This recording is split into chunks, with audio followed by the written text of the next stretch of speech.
Weather update tayo mga kapatid. Nagpapatuloy po ang mapanganib at matataas na heat index na nakakaapekto pa rin po sa malaking bahagi ng ating bansa. Sa katunayan, pinakamataas pa rin po yan.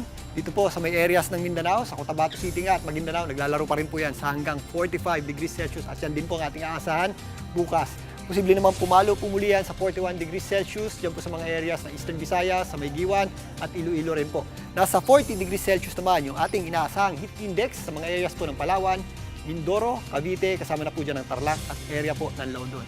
Maliban po dyan, yung ating malaking bahagi ng ating bansa po ay pagpatuloy po makakaasa ng matinding init at alinsangan ng panahon. Dulot pa rin po sa ating dalawang weather system, yung ating ridge ng high pressure area at yung ating tinatawag na easterlies. Samantalang, ito pong bagyo na may international name na Sinlaku ay naglandfall po yan kagabi around 10:30 ng gabi nga. Diyan po sa may area ng Northern Marianas Islands, dumaan po yan sa mga isla dyan sa Tinian at sa may area po ng Saipan. Bahagya po yung lumina after maglandfall at ngayon po ay nasa typhoon category na may taglay na lakas na hangin na nasa around 165 km per hour malapit sa kanyang gitna at kung minsan may mga pagbugsok umabot sa 205 km per hour. Ito naman po ay napakalayo sa anumang bahagi ng ating bansa at huling nambataan ng Pag-asa sa layong 2,480 km east ng Central Luzon. At yan po ay tuluyan na pong aakyat at lalayo sa ating bansa sa mga susunod na araw. Wala po tayong nakikitang magiging direktang epekto niyan sa ating bansa. Dito po sa Metro Manila, magpapatuloy din po ang mainit at malinsangang panahon, lalong-lalo na sa tanghali.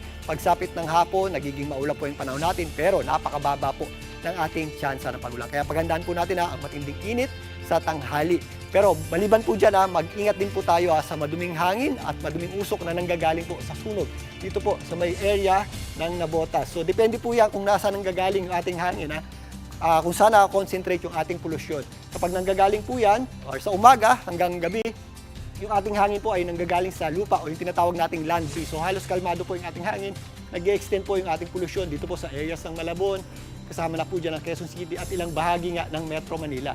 Kapag tanghali naman hanggang hapon, nagkakaroon tayo ng tinatawag na sea breeze o yung ating hangin po ay nanggagaling dito sa dagat, kaya yung ating mga polusyon ay nadadala pa o nag-extend pa dito po sa general area ng Bulacan. Kaya po sa mga apektadong lugar, ugaliin po natin ang pagsusuot ng face mask para makaiwas po tayo sa sakit na dulot po ng paglanghap ng maduming hangin.